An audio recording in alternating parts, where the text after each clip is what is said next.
This is the Spirit and Wellness Show. News and information from a higher perspective. With your host, Harry Wilkinson. Yes, hello, this is your host, Harry Wilkinson, and welcome to the Spirit and Wellness Show. This is a show where we take a look at the days and weeks events, happenings in the world of politics, international and national news, technology, entertainment, science, and we take a look at it all from a higher perspective. What's a higher perspective, you ask? Well, it's a perspective in which we recognize our spiritual nature and the spiritual nature of the situations that we encounter on a daily basis. Simply put, and I understand there's nothing simple about that sentence, but essentially, the idea here is that these stories that we interact with on a daily and weekly basis, things we hear in the news or things that we talk about, with our family, friends, coworkers, whatever, situations in the world, they're things that on our highest level of being, we create ourselves, and we create them for the experience, for lack of a better term, the game playing aspect of it. Because we know at our highest level of beings that we are spiritual beings, that we are limitless. But in order to, I guess, make things fun a bit, I don't know, but in our everyday world, the world in which we, have our most conscious awareness of, we create a world, a persona of ourselves as limited, as being threatened, as being fragile, as being full of fear and anxiety. And we do it very well. It's very convincing, as it should be, in order to play the game well. But at our highest level of awareness, we also should be aware that we are creating these situations, and they are not the truth of who and what we are. So this taking a step back and looking at these situations from that higher perspective, that understanding of who and what we are, and how these stories, these situations, by going into them and actually taking the energy from them, helps us to expand and remember who and what we really are, while also experiencing those things that they're designed to help us experience. Okay, so that's a brief explanation for those who've not encountered this show before. It's not a religious show. We don't talk about, we do talk about religion, but it's not guided by a particular set of traditional or organized religious thought or dogma. But we do talk about spirituality, which we will today. We're going to talk about spiritual intelligence, which is an important concept to talk about, in the context of this show particularly. And we're also going to do, as I promised last week, more on the wellness side of the Spirit and Wellness Show. So we're going to talk about things we can do to help us when we are experiencing stress, and also when we're experiencing some physical aspects, including congestion, and how to alleviate that in a way that doesn't involve taking a lot of antibiotics and other things that you may not want to engage in taking. So we'll talk about that. But first, we're going to talk about the big news. And I'm including it in this because, it's something that we've been talking about, uh, you know, regularly as part of what I've been calling the transition era that we are now living in. And if you haven't been following the show, the transition era I've been focusing on since around March or April of this year. We went through a period of time from 2012 to 2015, marked by astrological alignments, or rather sharp alignments, between Uranus and the planet Pluto. And I understand if you're not an astrology follower or fan, that might be meaningless to you. I use it as sort of a measure or a guide or a way of representing things that are going on. So, in astrological terms, Uranus has to do with revolution, change, breakthroughs in technology and science, moving forward, independence, freedom, all of those things. And Pluto is the sign of power, complete power. It's also the sign of death and rebirth. It's the sign of oppression or repression. It's the sign of intensity or even obsessiveness and control. So those two factors, when they are in a continued or a repeated alignment over a period of time, as they had been from 2012 to 2015, they have long-term societal effects. Uranus and Pluto both being slow-moving and outer planets. In other words, they're not planets closer into Earth.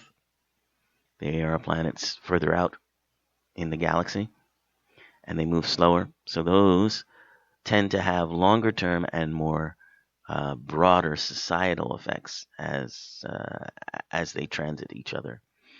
Whereas the closer in planets like Mercury and Venus, have shorter term effects and tend to be more applicable to individual or personal situations.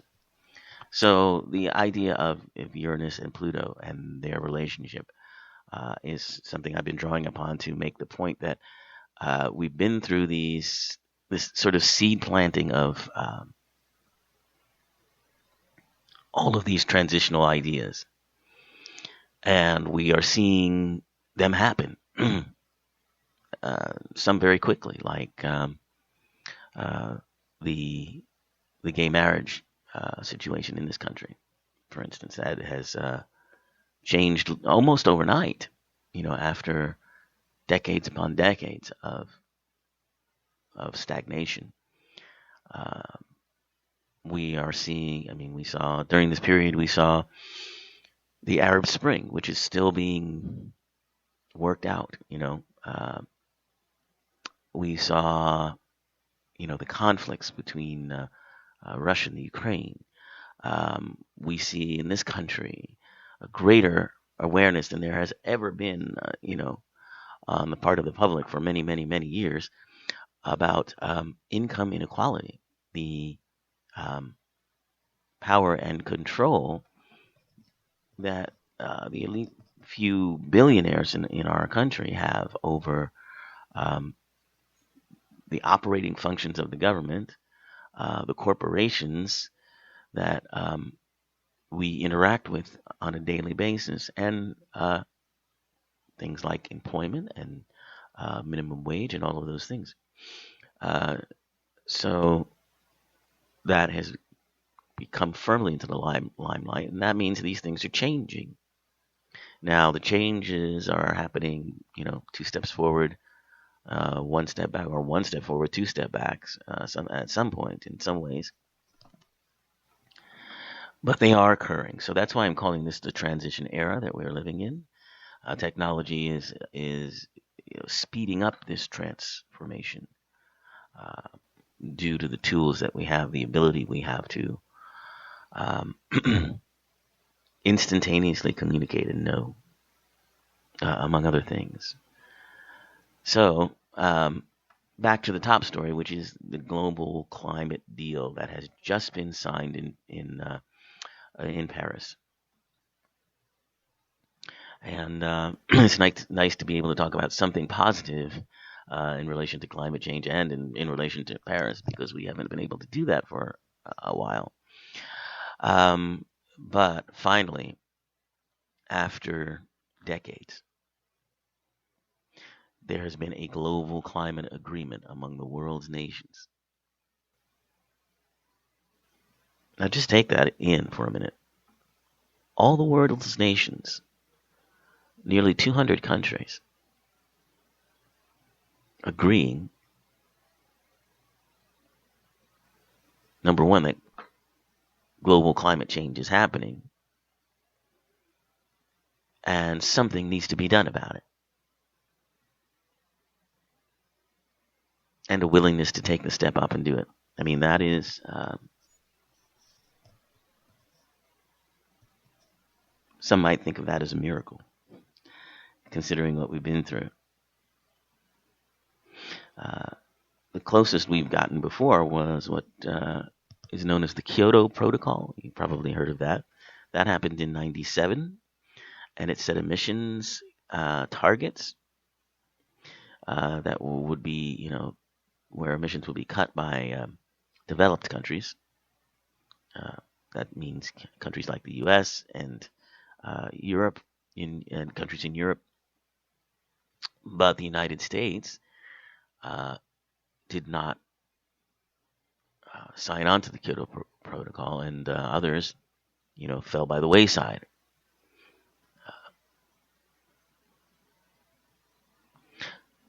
So this is the first time, really, that all of the countries have finally admitted that it's happening and something can be done.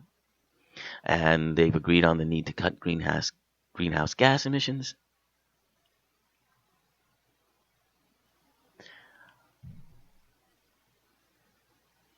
And there have been time limits and targets that have been set.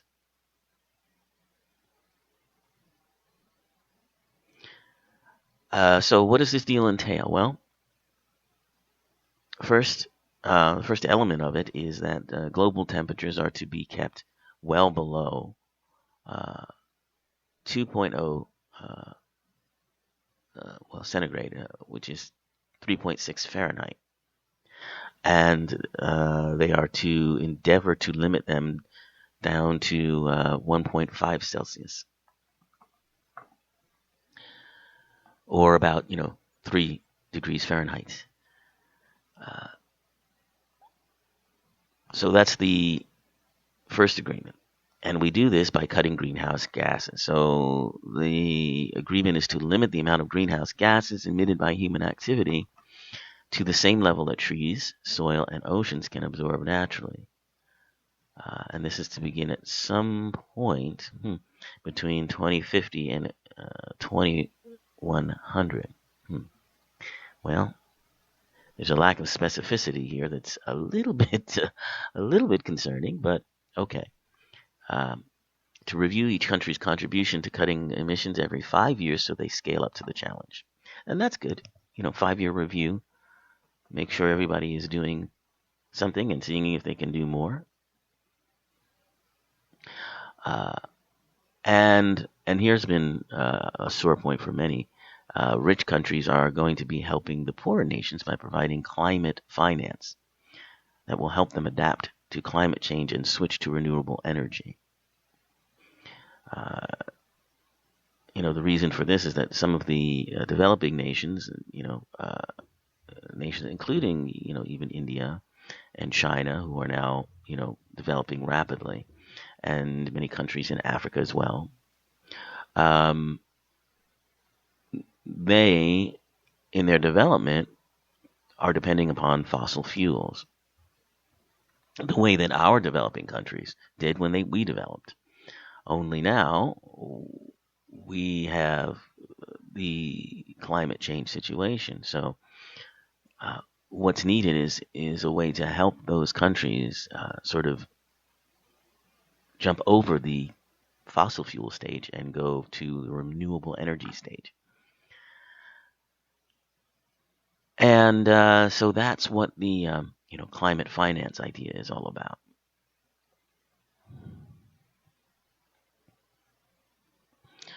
So we have it. We've got the agreement. We've got people on board. Now, how many stay on board, and what happens, between now and 2050? Of course, that's a long time away. But the fact that we have the agreement, the fact that wealthy nations are offering to fund, other nations, developing nations, it's an amazing breakthrough. It's a major breakthrough, and it's it's a recognition as to how we in this transition era have to be working as one because of the impacts that anybody's actions has on the rest of the world. And we understand that more and more every day. And that's why this is an important symbol, I think, of where we're headed with the transition era.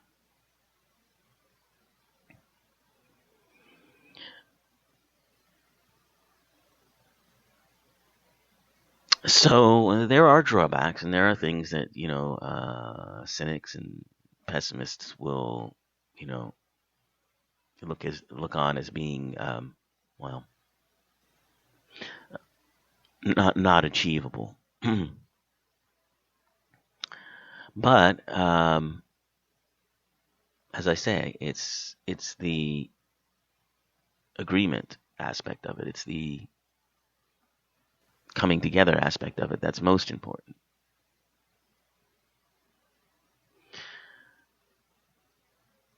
So the next assessment that we'll have of progress comes in about 3 years in 2018. And then every 5 years there will be further reviews. And the goal is towards a low carbon future, is what they're saying.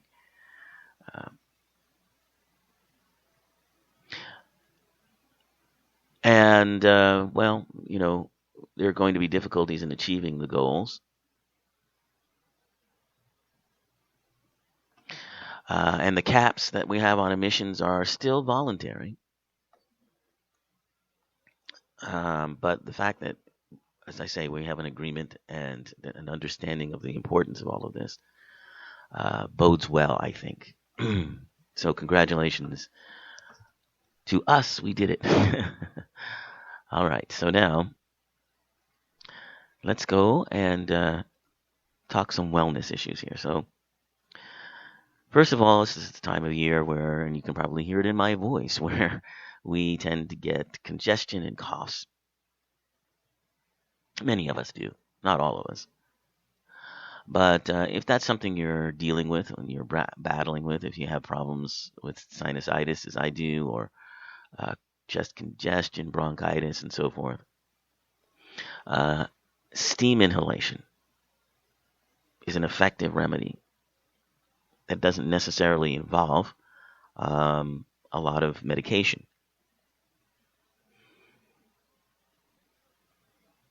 So, and it's very easy to do, cost effective. All you have to do is bring a pot of water to boil on the stove, stand over it, use a towel over your head and shoulders,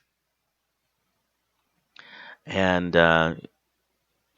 being careful not to get too close to the steam or the flame burner on the stove. Breathe through your nose as much as you can. Or if you're really stuffed up there, you can breathe through your mouth and breathe the steam in. And that steam will moisten your nasal passages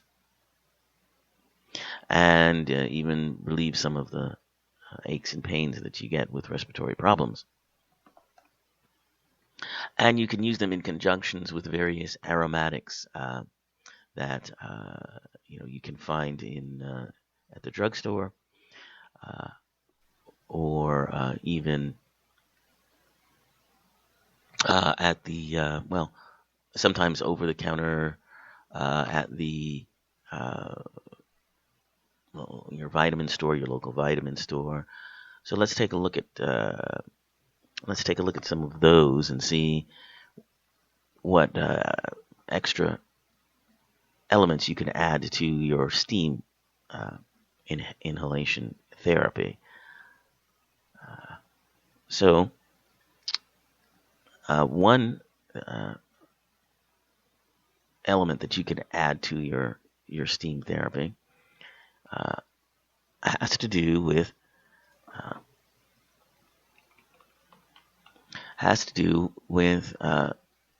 a spice that is available over the counter. Hold on, I'm trying to find the information here. Bear with me.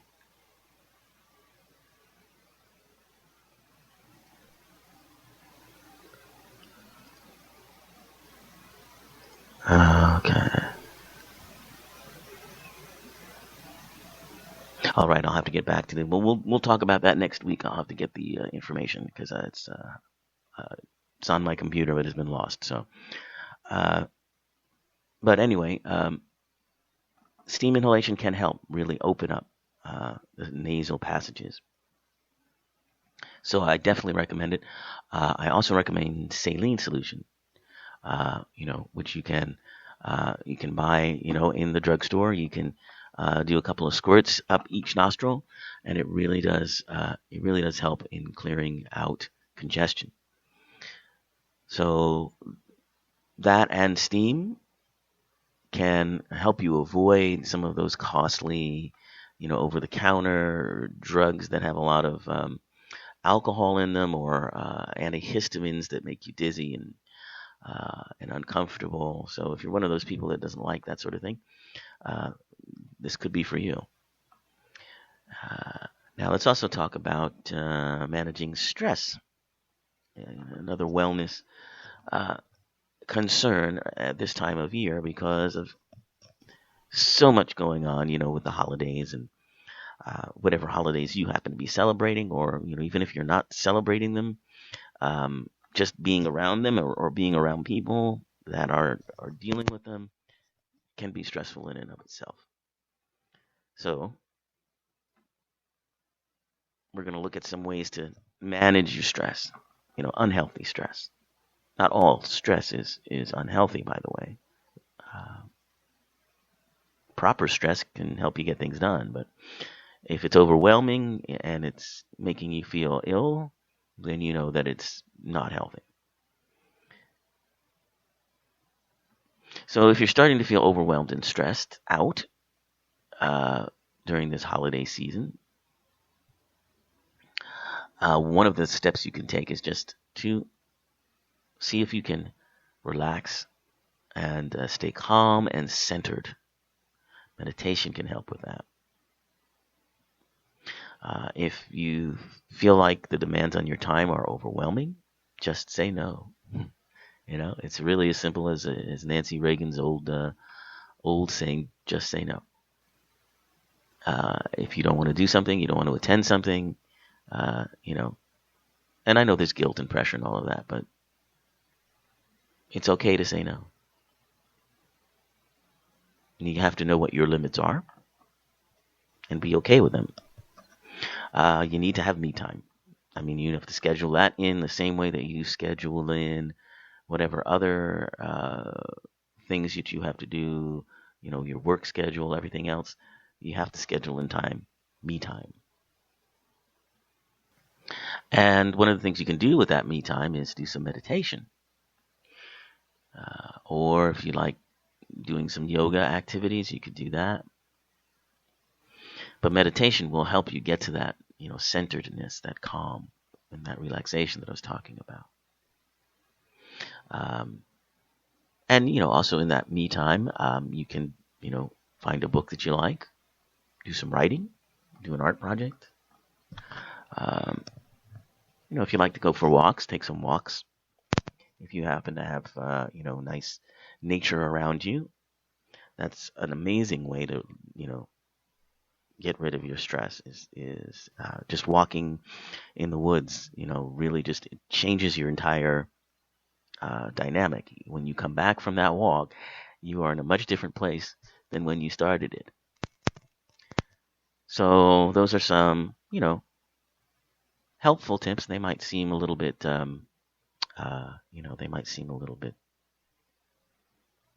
obvious, but you'd be surprised how many people don't think of these things. So try to stay as stress-free as you can during this holiday season. All right, so now I'm going to talk about something which is, particularly in the next year, is going to be a major topic for this show. Just as, transition era topics were what I focused on this year. We'll still be talking about those things, but I'm going to be focusing on the concept of spiritual intelligence. So I just want to introduce that concept to you in case you are unfamiliar with it. It's an idea that is sort of parallel with the idea of the IQ and the EQ. You've heard of emotional intelligence, right? And you have intellectual intelligence. Emotional intelligence, of course, as you know, is knowing, being aware of your emotions, knowing what they do and how they affect you, and being aware of others' emotions, and so forth and so on. So spiritual intelligence is another kind of intelligence, and this was coined by a gentleman by the name of Dinar Zohar. And he was a physics,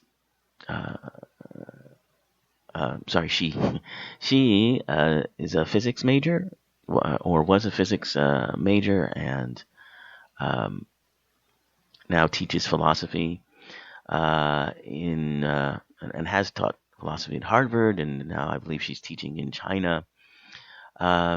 And she proposes spiritual intelligence as an aspect of intelligence that she says is above the traditional measure of IQ and the various notions of emotional intelligence at the conscious level of meaning and purpose. And it's derived from the properties of a living, complex, adaptive system. So let's look into this spiritual intelligence idea. A new theory, well, relatively new theory. It was really purported, in a book by Howard Gardner, psychologist, who came up with a theory of multiple intelligences. That the idea that humans don't have just one, IQ. They have multiple intelligences that involve your artistic ability, your sensitivity,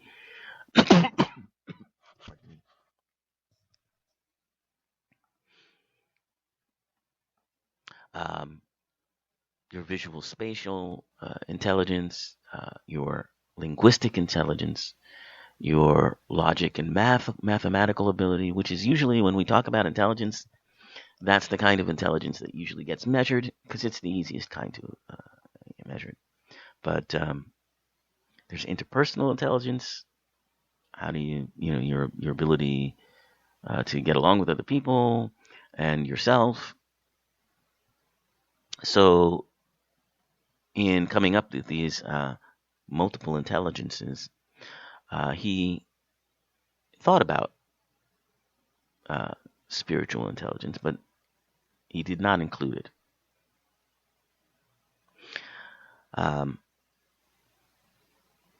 But it's still a very viable idea that's being explored by not only spiritual people, but also, scientists and psychologists. So basically 12 principles that are involved in spiritual intelligence. And we'll just quickly go through them before we wrap the show for this week, and then we'll be exploring each of these in a much broader sense. But here they are. Self-awareness, knowing what I believe in and value and what deeply motivates me. That's the first principle. Then spontaneity, living in the moment, as they say. Being vision and value-led, acting from your principles and deep beliefs and living accordingly. Seeing larger patterns, relationships, and connections, having a sense of belonging. It's called holism. Holism, the idea of our oneness and connection. Compassion. Celebration of diversity. Field independence. That means the ability to stand against the crowd and have one's own beliefs and convictions. Humility. Having the sense of being a player in a larger drama of one's true place in the world.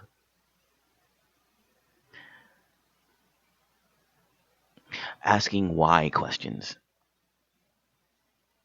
And the ability to reframe, to stand back, as we do every week on this show, from a situation or problem and see the bigger picture or wider context.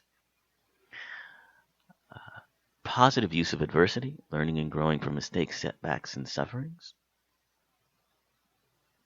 And a sense of vocation, feeling called upon to serve or to give something back. So those are the 12 principles that Ms. Zohar put forward as far as spiritual intelligence is concerned, and we will definitely be talking more about that and how it's being used today.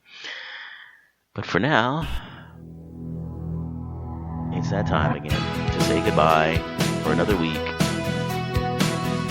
We'll try to stay stress-free, healthy, and hopeful.